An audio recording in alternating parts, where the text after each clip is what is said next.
I just completed an excellent one-on-one discussion with Prime Minister Netanyahu, and I want to welcome him back to the White House. I want to, first of all, thank him for the wonderful statement that he made in honor of the 4th of July, our Independence Day, when he was still in Israel. And it marked just one more chapter in the extraordinary friendship between our two countries. As Prime Minister Netanyahu indicated in his speech, the bond between the United States and Israel is unbreakable. It encompasses our national security interests, our strategic interests, but most importantly, the bond of two democracies who share a common set of values and whose people have grown closer and closer as time goes on. During our discussions in our private meeting, we covered a wide range of issues. We discussed the issue of Gaza, and I commended Prime Minister Netanyahu on the progress that's been made in allowing more goods into Gaza. We've seen real progress on the ground. I think it's been acknowledged that it has moved more quickly and more effectively than many people anticipated. Obviously, there's still tensions and issues there that have to be resolved, but our two countries are working cooperatively together to deal with these issues. The quartet has been, I think, very helpful as well, and we believe that there is a way to make sure that the people of Gaza are able to prosper economically, while Israel is able to maintain its legitimate security needs in not allowing missiles and weapons to get to Hamas.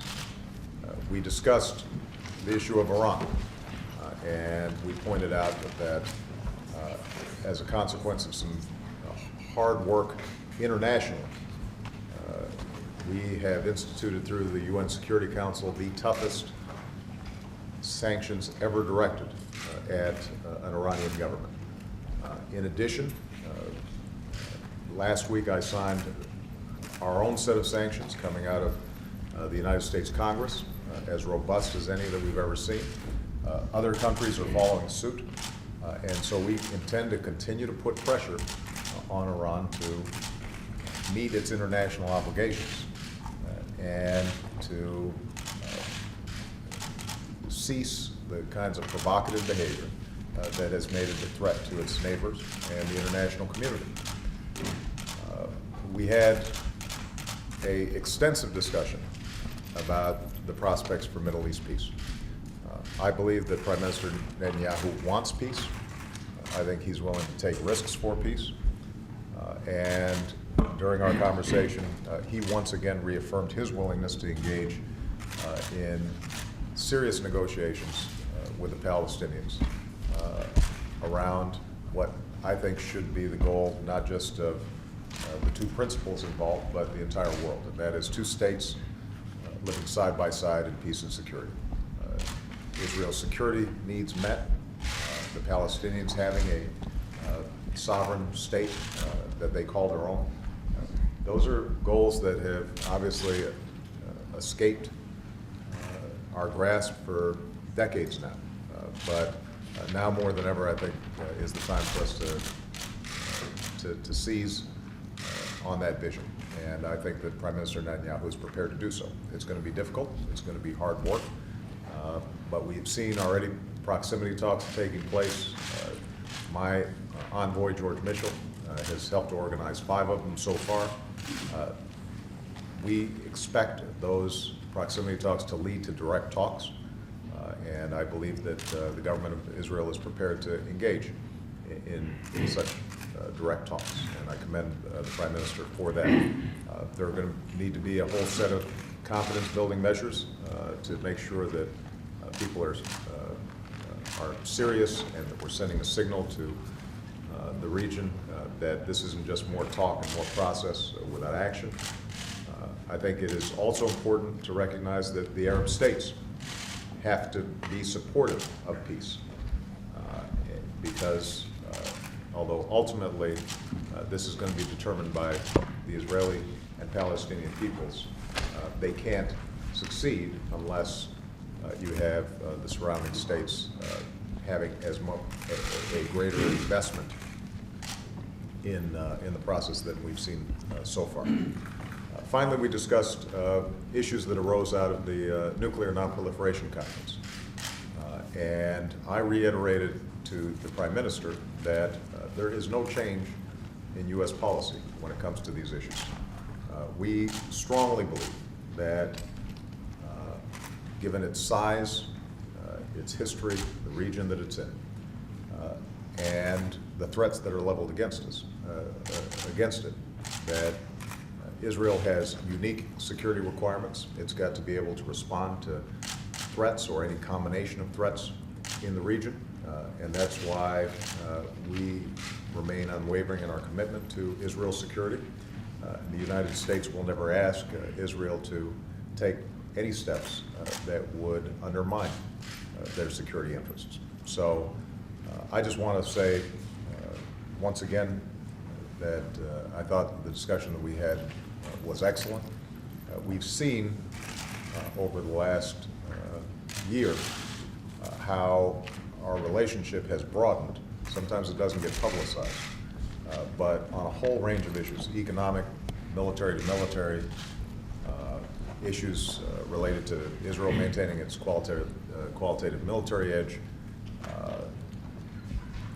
intelligence sharing, how we are able to work together effectively on the international front, that in fact our relationship is continuing to improve. And I think a lot of that has to do with the excellent work that the Prime Minister has done, so I'm grateful and welcome once again to the White House. Thank you. The President and I had an extensive, excellent discussion in which we discussed a broad range of issues. These include, of course, our own cooperation in the fields of intelligence and security.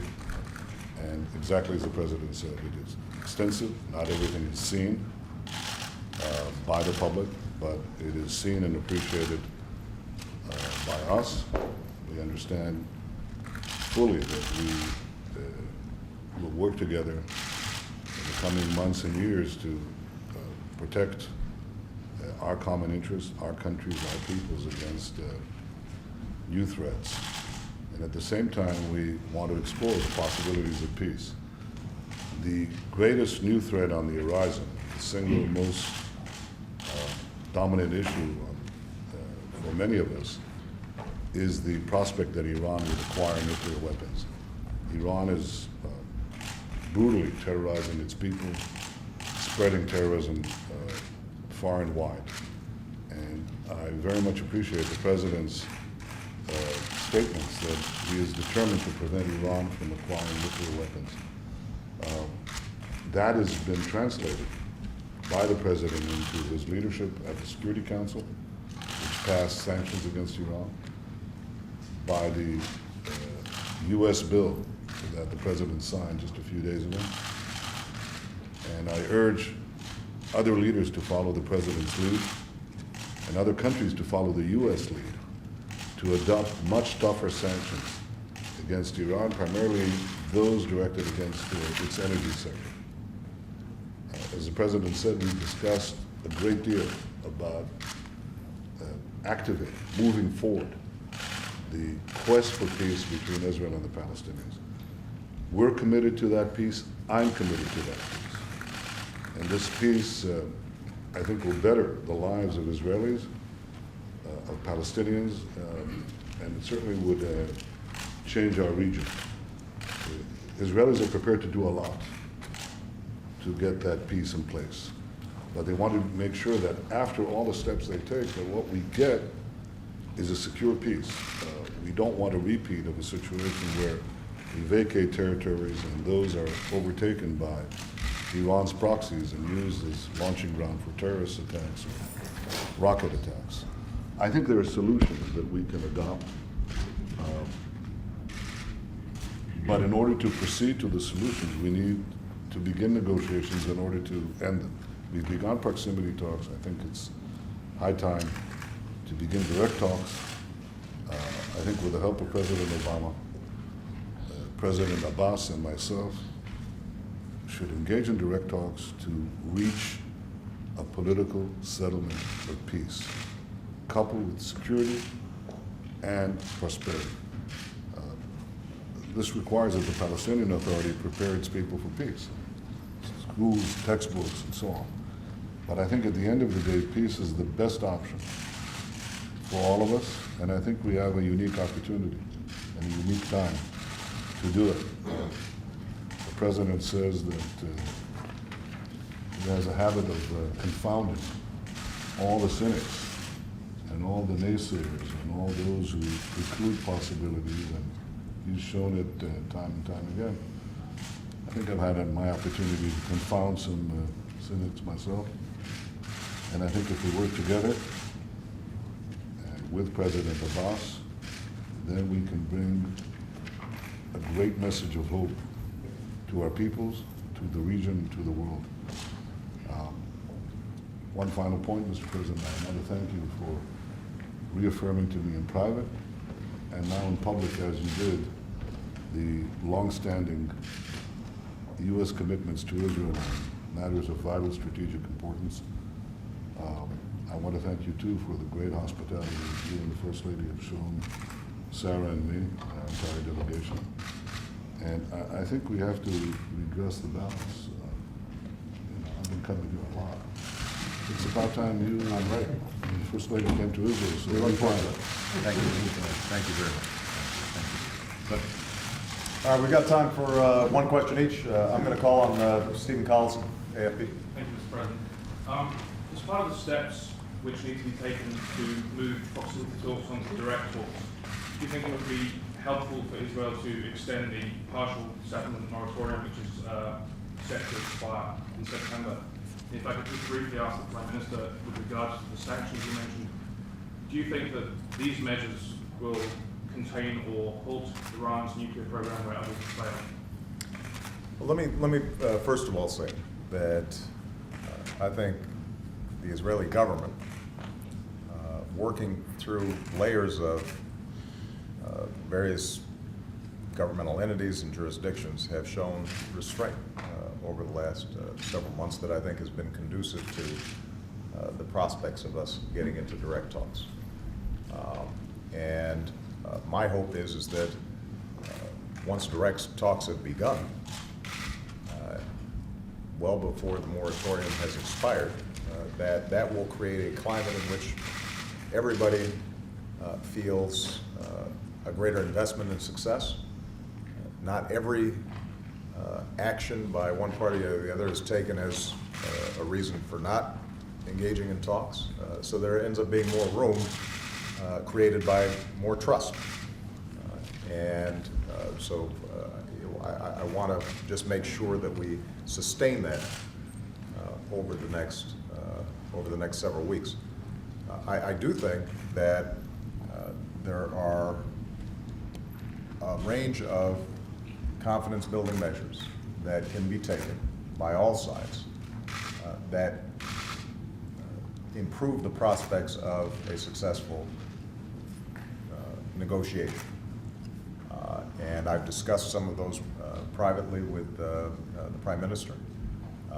When President Abbas was here, I discussed some of those same issues with him.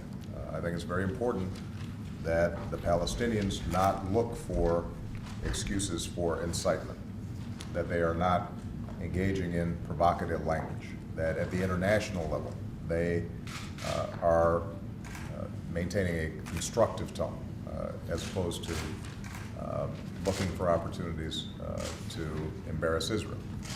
At the same time, I've said to Prime Minister Netanyahu, I don't think he minds me sharing it publicly, but Abu Mazen, working with Fayyad, have done some very significant things when it comes to the security front. And so us being able to widen the scope of their responsibilities in the West Bank is something that I think would be very meaningful to the Palestinian people. I think that some of the steps that have already been taken in Gaza help to build confidence. And if we continue to make progress on that front, then Palestinians can see in very concrete terms what peace can bring, that rhetoric and violence cannot bring.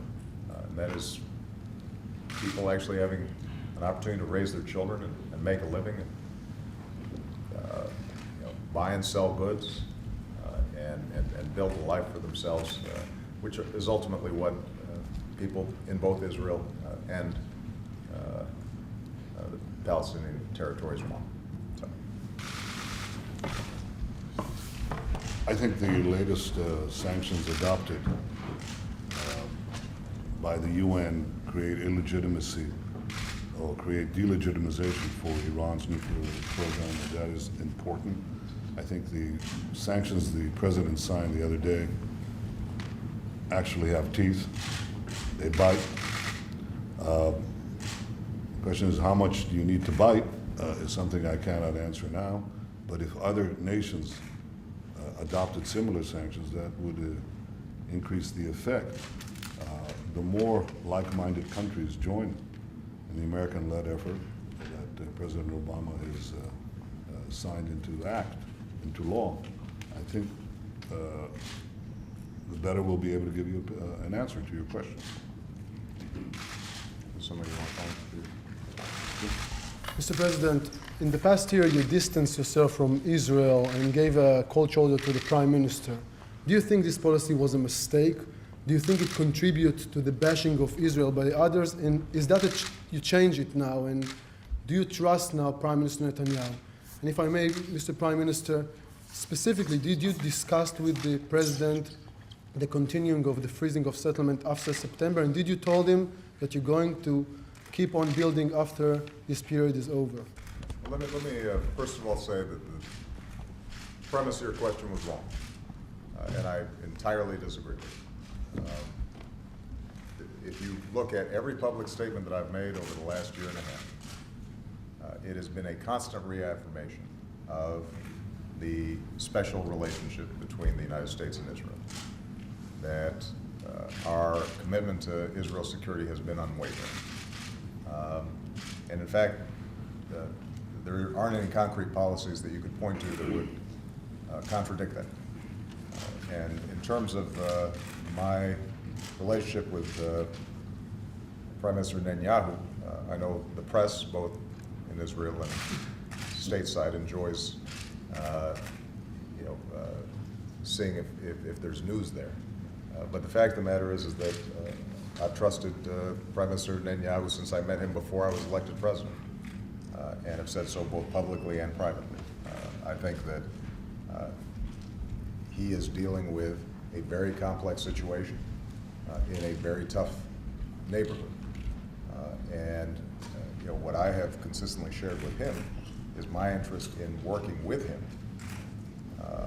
not at cross purposes, so that we can achieve the kind of peace that will ensure Israel's security for decades to come. And that's going to mean some tough choices. And there are going to be times where he and I are having robust discussions about what kind of choices need to be made. But the underlying approach never changes, and that is the United States is committed to Israel's security. We are committed to that special bond.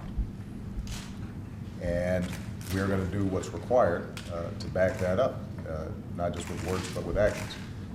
We are going to continually work with the Prime Minister and the entire Israeli government, as well as the Israeli people, so that we can achieve what I think has to be everybody's goal, which is that people feel secure. They don't feel like a rocket's going to be landing on their head sometime. They don't feel as if there's a growing population that wants to direct violence against Israel. That requires work, and that requires some difficult choices, and both at the strategic level and the tactical level. And this is something that the Prime Minister understands, and why I think that we're going to be able to work together, not just over the next few months, but hopefully over the next several years. The President and I discussed concrete steps that could be done now, coming days, in the coming weeks to move the peace process further along in a very robust way. This is what we focused our conversation on. And when I say the next few weeks, that's what I mean. The President means that too. Let me make a general observation about the question before you to the President. And here I'll have to paraphrase Mark Twain, that the reports about the demise of the special U.S.-Israel relationship aren't just premature, they're just flat wrong. There's a depth and richness of this relationship that is expressed every day. Our teams talk. We don't make it public. The only thing that's public is that you can have differences on occasion in the best of families and the closest of families.